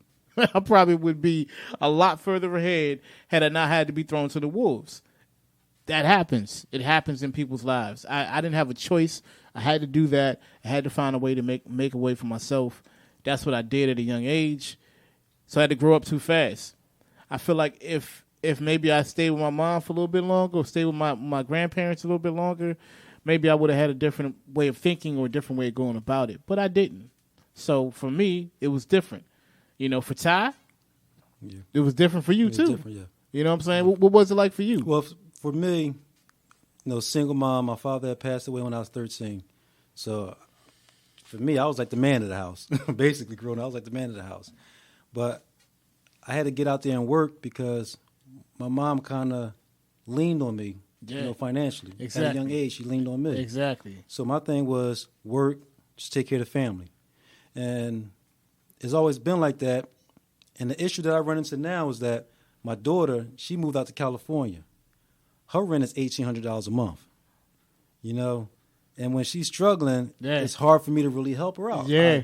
$1,800 plus your other utilities and bills. Yeah. Your car note, your car insurance. So she's looking at close to almost $3,000 a month. Yeah. She has a good job, but sometimes she runs into problems. And as a father, it's hard for me to kind of support that because number one, she's out in California. If she can just come have a place to stay, the house is right there. We can cut down some of that money right there. But it's a challenge for me to send all that money out there to her. I have a house too. Bills as well. So again, I have no problems with an adult staying with their parents. And again, you just mentioned too how it's a reverse because my mother, she stays with my sister. Yeah. And some of the reasons can be health. Yeah. That's the case with my mother, her health issues. So she needs to be around somebody, not all times, but most of the time. Yeah. So she moved back in with my sister. Yeah. And it can be that way with the child as well, the adult child, where they may have health issues or problems. Yeah. And my thing is, if the parents didn't want you there, you wouldn't be there. So if you're there, the parents don't mind you being there. Yeah. And I just see it that way. It's the truth. It's the truth. And it's a struggle. It's a struggle on both sides too. It is. But if you have parents that are financially well off, it is a lot easier. It's It easier. definitely is. I mean, because one of the things I was going to ask was how does that dynamic of living with your parents, how does it affect their plans for their future, their retirement per se? You know what I mean, or what they had planned for the house when the kids got older. You know what I mean? I think if it's a strong family, they don't mind. It's all about the family. To some people, it's all about the family. Well, we'll just put this on hold and make sure, you're okay for the time being. Yeah. And sometimes that's what the case is. For sure. Mike, what you feel? Yeah, I definitely agree. Like for instance, like for me, when I went to college, I got into a lot of student loan debt, and some of the loans like my mom took out, and technically, even though they're in her name, they're my loans. I found that when I first got moved back home, I mean, and even still till now, it's hard for me to even like pay some of those student loans because it's like, I lived an experience where my whole life my education has been getting paid for. Yeah. You know what I mean? And then it's like now that I turned, 18 and I went to college because y'all wanted me to go to college. Now I feel like I'm in a situation now where it's like, well, if I didn't want to go to school, I wouldn't be in this debt in the first place. Yeah. So it's like my mom is concerned because she's like, well, I'm trying to save up to get retirement. And I'm like, all right, well, you're going to retire in a couple years. In a couple years, I'm going to be in a different place financially. Yeah. Where if you do need, I'll be able to provide I'll be able to provide financially because I plan on being like, this is our plan because I wanted to retire her now. If I can afford to retire her now, I would. And the crazy thing is too, is like low key, she could retire right now because we sitting on some assets that could be making us money. But that's like a whole nother conversation that I don't even want to like get into. Right. Because my thing is like everybody looks at me like, well, why would I take financial advice when you don't got your finances together? And it's like, well, I got the blueprint. I just need one of those Trump loans. Like, can I get a modest $1 million loan from somebody? Like, if my brother could sign over his bachelor's degree to me, that'd be great. You know what I mean? It's like, because ultimately, that's so frustrating for me. Like, he has so much potential, and he went to Drexel, and God, his the loan, and my parents helped for him, because he wanted to do that. See, for me, I look at it like this. I grew up as a kid thinking, Dad, are we filthy rich? Because I thought that we were, the way that, my childhood looked like. But they worked hard. They slaved, and they worked very hard from having nothing. And my dad didn't ask nothing from his parents at all, ever. I mean, to babysit us once in here, he never, ever asked them for nothing. So, our parents dictate on how our futures were, So if my dad decided to continue doing construction and he didn't want to get an actual corporate job or whatever, my lifestyle is based off of what my parents could have given me. Gotcha. And that is it. Got you. But I never questioned that because he always put food on the table and a roof over my head, and we always did family functions together. And so for like my parents not always having everything, and I know like, you know, in terms of like the financial aspect, I would never ask my parents to, now it's different. They wanted to send my brother. My brother is very smart, but I'm not going to sit here and ask them, can you send me to college? When I know that would be a huge burden. They're not going to be able to afford to do that. Yeah. I'm not going to do that because I know better. Yeah. So that's the benefit of not being the firstborn. Yeah, well, you get to see the experience, and then you learn. It's like you don't even have to learn the lesson. But me and my sister are capable of doing a lot of things that my brother does not have the ability to do on his own the way me and my sister can. Mentally, in that aspect, you know, because like we're capable of figuring something out. I don't know, maybe it's just because we're females. I don't know. Hey, listen, I'm gonna say you're wrong. That's not wrong at all. That's not wrong at all. We're very frugal. We're very crafty, and we'll figure out certain scenarios, and we'll get through. You know, my brother, on the other hand, he's very smart. He's very creative, and he will work hard. But when it comes to maybe like fixing the car or doing some like electrical work, my dad. I learned that from my dad, you know, so my dad was a jack of all trades. So I learned how to do my own car stuff. You know, if I wanted to do my own oil, I can. I just learned that from him because, you know, at the end of the day, who's going to do it but me? Everybody else could be going in this world, and it's going to be me against the world. It is. So I can be with somebody, but they're not promised to me. Family will always be my family, you know? So on those are the things that like I just look at and I go, you know, I learned from what my parents did, so like I know that I would never want to put that burden on them. Yeah, I couldn't see myself doing that. I would feel guilty. Like I think one time when I worked at the law firm and I got laid off, that was my first time. I've never, and I hated it. I cried. I went home. My dad's like, "You're all right. Enjoy your summer. You'll never get this opportunity again. You collected unemployment. You're good." Yeah. And I hated it. Absolutely hated it. And I needed to finish my last class to get my graduation, my associate's degree. And I cringed asking him. That's what we're here for. We're your parents.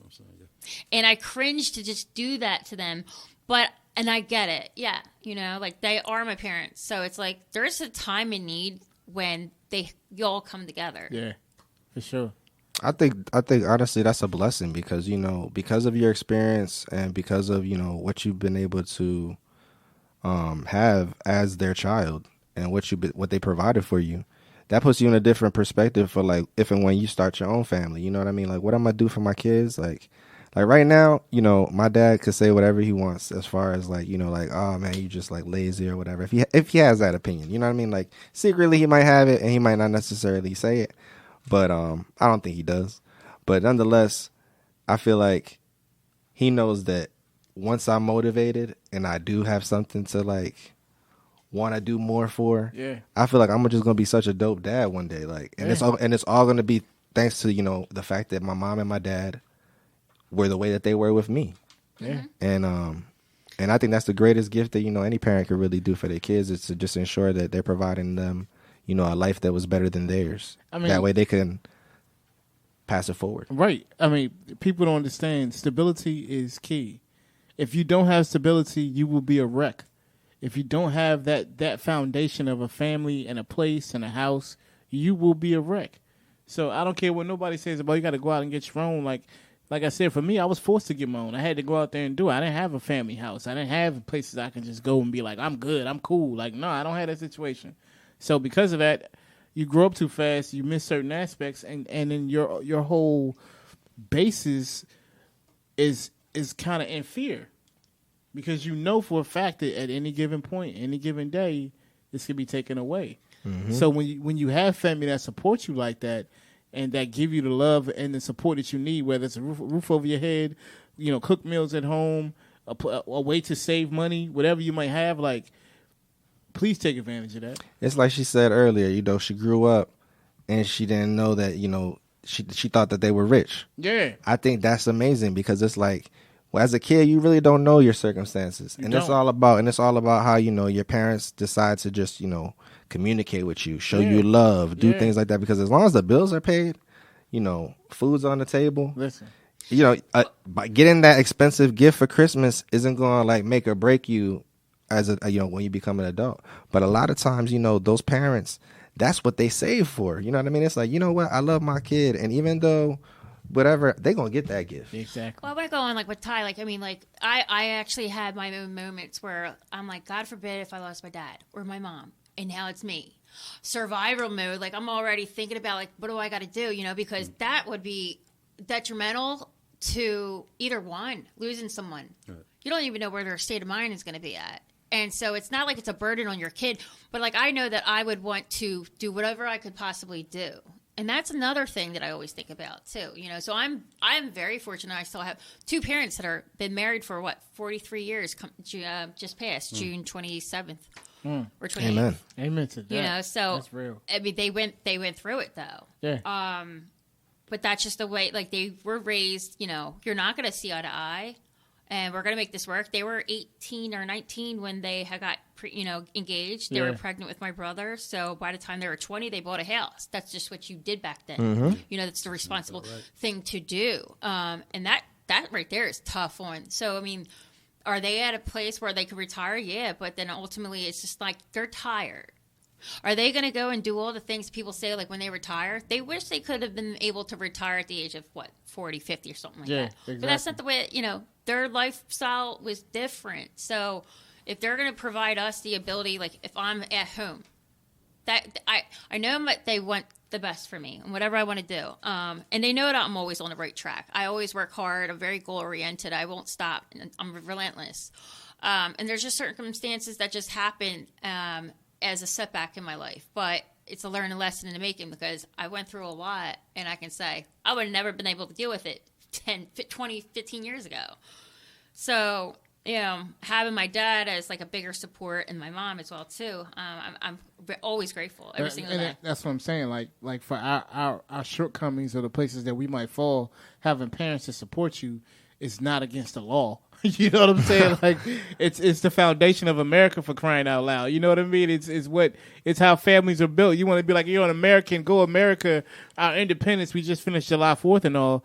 Like you should know. Look, man, like having family support is like you can't put a price on it. Priceless. You can't put a dollar sign on that.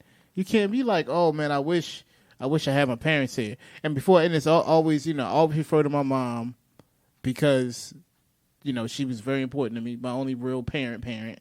But I remember when she died, I wished she lived with us. We didn't have the greatest relationship at the end of her life, and I wish we had a better relationship because then I might have added a year onto her life. Had that been better.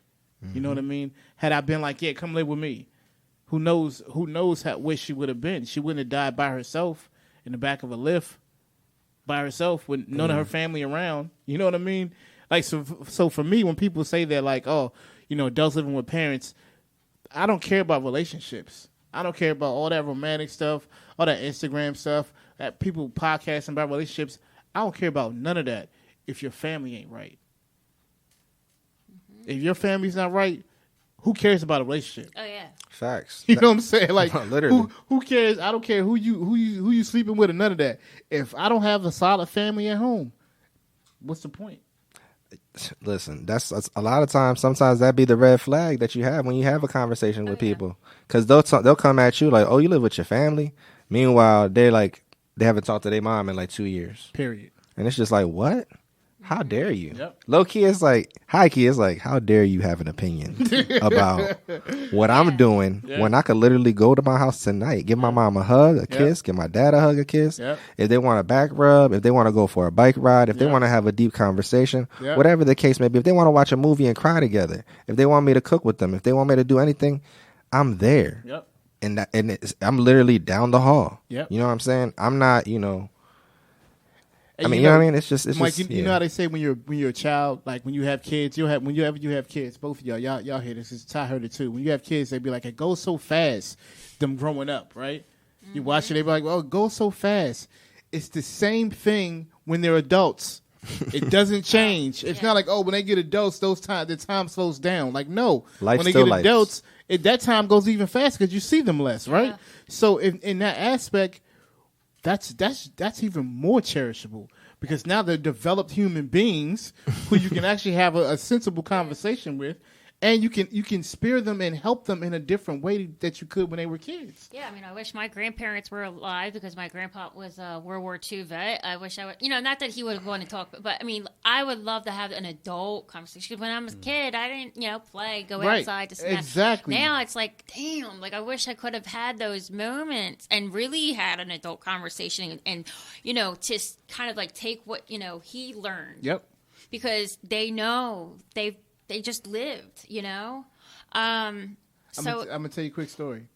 When I moved back to Philly, I did not want to move to Philly. I couldn't pay me money to do it. I still had to do it. I was forced to do it. Came back, lived with my mom, lived with my grandparents. I idolized my grandfather. Idolized him, loved him. He was a musician, everything. On his deathbed, he looked at me and he said, "Why you BSing?" I was like, "Papa, what are you talking about?" He must have been hallucinating or whatever, but he was looked at me clearly. He was like, "No, you BSing. What's wrong? Like, what are you scared of?" I would have never had that conversation with him had I not been living at home. Yeah. Mm-hmm. Everything happens for a reason. You know what I mean? Mm-hmm. Had I not been living at home, being in his presence, get his tutelage the most I could by the time the end of his life, if I hadn't had that, I don't know how I would be today. Yep. What doesn't make sense then will eventually make sense always in your future. Always. And for that's when I could say, rhyme and reason for everything. Yeah, rhyme and reason for everything. And so that's why even with always, with the two of you here, like that's why I was so glad that you guys were willing to share and expose yourselves and talk about this in a very organic manner because I hate people that judge people about it. Cause I'm not a judgmental person in general. I mean, that's just in my nature. Who am I to judge? Yeah, as they say, who am I to judge? Is there anything that you guys would like to say to people out there living with their parents, adults living with parents? Listen, I would just say, cherish every moment. Take time to make time for them. Sometimes it's just have a normal conversation. Just not the everyday, hey, love you, talk to you later. You know what I mean? Like, hey, sit down with them. Hey, what's going on? Pick their brains a little bit. Sometimes having those conversations, may lift their spirits, especially if you're in the right state of mind. I like to think that, the longer I live there, the more years I'm adding to their lives. At least that's my hope because, with everything going on and COVID hitting, I felt like I was a voice of reason that just, made them think about, certain decisions that they might have not made if I wasn't there, or they might have things might have been different if I wasn't in the house. Yeah. Because, not everything that, you hear is the truth. And sometimes you just need that voice of reason. And sometimes the messenger has to be somebody who is just close to you. Yeah, that's real, man. Beth, what you feel? I want to say is, if you're at home, pick and choose your battles. Pick and choose them because before you do start, just look back on a lot of other things. Because then you might kick yourself in the butt. God forbid, things went south. So pick and choose your battles and, stay open with your parents. Be very honest. Be open-minded with them if you're able to have those type of conversations. Because then they'll be able to understand you better. Because if you're closed off, they're just not going to know who you are, and they're only going to see what they see. And then it's going to create more controversy for yourself. So it's just better to be open and pick and choose your battles. For sure. That's real. Ty, how you feel, man? Well, first of all, Mike, T, and Bethann, the two of you are blessed to have your parents because there are a lot of people out here that don't have their parents with them. Very much so. And they wish they had their parents with them. And both of your stories speaks volumes about strong families. You know what I'm saying? So the social media stuff is like whatever, y'all have strong families. Mm-hmm. And y'all are a product of strong families. Yeah. So it's a blessing. Y'all been saying it all night, a blessing, and that's what it is a blessing. And I think people, when they look at that, they don't have that and they want that, Yep. and they express themselves in a negative way. Yep. In doing so, That's what I'm saying. But the two of you are blessed. Yeah. Thank you. That's it. Thank Y'all you. blessed. Appreciate it. That's real. Nah, that's the realest thing I can say. Y'all definitely blessed. Family is something that we don't choose. A lot of times we're just chosen into that family by grace of God. That's who picked us for those families. So if you have a supportive family, you have supportive family members. Yeah, that's invaluable. You can't put a price tag on that. For all those, I like to say the people who are in families that have conflict, but you're still living at home, or families that are you can't stand each other right now. Just find a way to love each other in a different aspect. Try to turn those negatives into positives, so that you can both of y'all can coexist in the way it needs to be. You'll move out soon. Don't worry. I promise. You'll get out there soon enough. There's some resources out there for you to get your own house, your own all that good stuff. But just take your time. Know that whatever situation you're in is temporary, but there's lessons involved in it. So take those lessons, live them, survive them. And stop judging people who live with their parents for crying out loud. Family, please stop judging them. Because believe me, they got circumstances. Don't ask them what's wrong with them. Ask them what happened to them. I guarantee they'll feel better. Ty, anything you want to say before we roll out, brother? Everything has been said, man. Again, we have two people here that bless families, and it was a great conversation tonight, too. Yeah. Yeah, man. Actually, it was a great It conversation. sure was. It's definitely dope. I enjoyed it. Yeah, Thanks that's for what I'm having saying. me. Same here. I thank y'all for coming on, man. Yeah, we appreciate you. Beth came I've last. been eager to come on these But she sure has. I told you she talked to me all the time about the podcast, so she finally gets in here. And now when I talk to her the afterwards, feeling's she's gonna mutual. Me have too. something to say, right? I'm usually the He one do that's too. the muse over here. Yeah, she's already telling me like, this is what you need to be doing. You need to do this. You need to do that. You need to go ahead. You need to go ahead and get your marketing right. Like, yeah, I know, B. I know, I got you. But both of these individuals have been extremely supportive of the podcast and the team pretty much from day one. From the first time I met them and they found out we had a podcast, they have been extremely supportive in everything. Beth listens to our podcast when she was going to work in the morning. I still rock the shirts. she still got. She definitely has the shirts. Mike listens. When he's at work, I come to work the next day. Mike be like, "Yeah, man, that was a great conversation y'all had, man. That was great. That was fantastic." So That's what you was talking yeah, about. exactly. Yeah, that's what I'm saying. So this, to have y'all come on and be a part of it. I've been wanting to have y'all on not even together, but just have y'all on the show. And I thought this was fitting. I always tell people it's really hard to share. It's not easy. You have to be brave. You have to have courage to really put yourself out there and talk about those things. So I greatly appreciate you. I'm sure the family appreciates you. The team appreciates you, man. So from the bottom of my heart, thank y'all. Thank y'all for coming on for sure. No For problem, sure. man. Appreciate you having us. Yeah, I appreciate that. Thank you. Yes, but we're going to end the show right here. Remember, family, call us with your comments or questions at 215-472-0881. Again, that's 215-472-0881. You can also email us at jimmybondspodcast@gmail.com. Again, that's jimmybondspodcast@gmail.com. It's JIMMYBONDS podcast@gmail.com. And again, family, we're still in a situation where we got to show each other love. So that's out there. Let's show love, not hate. Let's spread truth, not lies. Make sure we listen to each other objectively, not subjectively. Making sure that we take other opinions into our life, because sometimes the way you feel about it might not be correct, and sometimes you need a different point of view. So I thank y'all for listening to Jimmy Bond's podcast, WPEB Radio. My man Ty, my brother Mike, my sister Beth. We out. Peace.